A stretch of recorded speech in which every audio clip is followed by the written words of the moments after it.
आवाज, स्वामी जी महाराज ने कहा कि वो आवाज जो है वो रॉकेट है। वो क्या है? रॉकेट है। और इतना तेज रॉकेट है, गुरु महाराज ने कहा कि संसार में सबसे तेज गति किसी चीज की है तो वो कौन सी चीज है जिसकी तेज गति है? स्वामी जी महाराज ने कहा मन की। मन की बड़ी तेज गति है।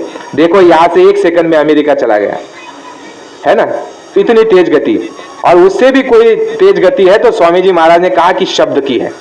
वो इतनी तेज, स्वामी जी महाराज ने कहा कि जैसे तुम आवाज को स्पष्ट सुनने लग जाओगे और साफ सुनाई देने लग जाएगी तुमको, और अभ्यास से। कैसे? करत करत अभ्यास जड़मती होत सुजान, रस्सी आवत जात है सिल पर पड़े निशान। अभ्यास से। अब देखो ये बच्ची जाती है स्कूल में, तो तुम लगातार जब अभ्यास करती हो तो कई चीजें ऐसी उसमें है जो तुमको समझ में आने लग जाती है, नई नई चीजें समझ में आने लग जाती है उसमें से, और ज्ञान होने लग जाता है, दृढ़ता आने लग जाती है, आत्मविश्वास बढ़ता है।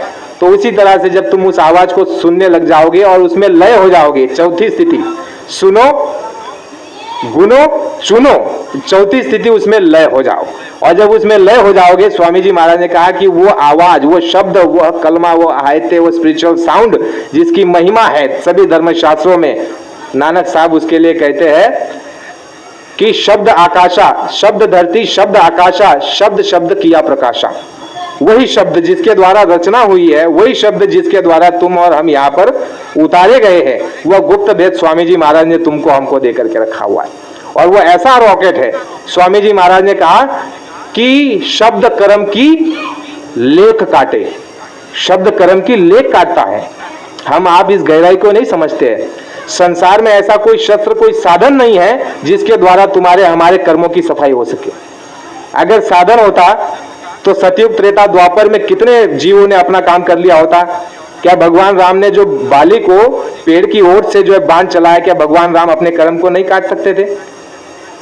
अगर मिलता उस समय पर ये नाम, ये शब्द, ये महात्मा संत सदगुरु उस समय पर अगर होते और ये भेद उनको मिल जाता, तो भगवान राम को पेड़ की ओट लेकर के जो बाली को बाण मारा, उसका भोग भोगने के लिए कृष्ण अवतार में उस जरा नाम के शिकारी का इंतजार करके उसके हाथों बाण नहीं चलवाते। बात समझ में आई? ये किसी के पास उस समय साधन नहीं था, किसी के पास नहीं। इसीलिए स्वामी जी महाराज ने क्या कहा कि है बच्चों, जो राम और कृष्ण को नहीं मिला वो चीज तुमको मिल गई। क्या मिल गया? नाम मिल गया।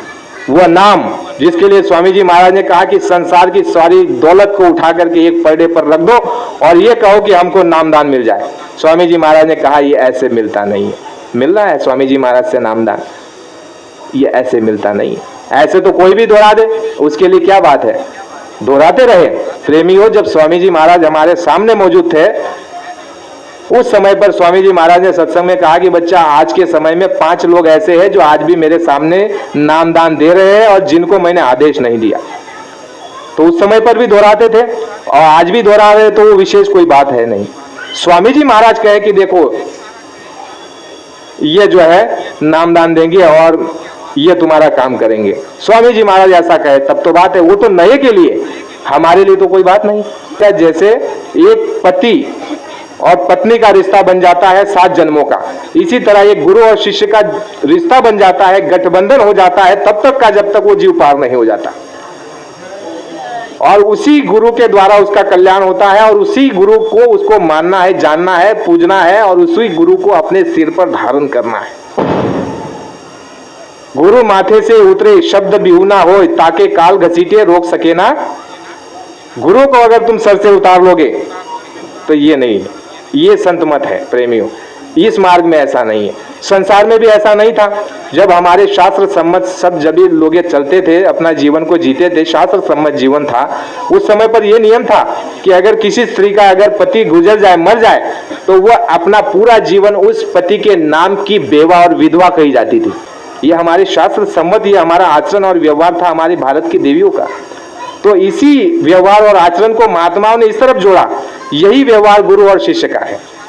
जिस गुरु को तुमने धारण कर लिया है वह जो है तुमको पार करेगा। तुमको आस्था विश्वास प्रतीत उनसे ही रखना। तो स्वामी जी महाराज ने कहा जब वो शब्द तुमको सुनाई देगा तो वो शब्द जहां से आ रहा है वहां तुमको जो है सीधा लेकर के चला जाएगा। सीधा कहां पर? पहले लोक में। स्वामी जी महाराज ने कहा कि वहां पर जो है सीधा ले जाएगा पहले लोक में। और स्वामी जी महाराज ने क्या कहा, उदाहरण भी तो मिलता है आपके रामचरितमानस में। गोस्वामी जी जब साधना करते हैं तो वो लिखते हैं रामचरितमानस में, जो तुम हम साधना करते हैं वही गोस्वामी जी महाराज साधना करते थे। और वो लिखते हैं रामचरितमानस में कि बिहसत गौ तुरत मुखमाई, उधर माज सुन अंडज राया, देखो बहु ब्रह्मांड निकाया।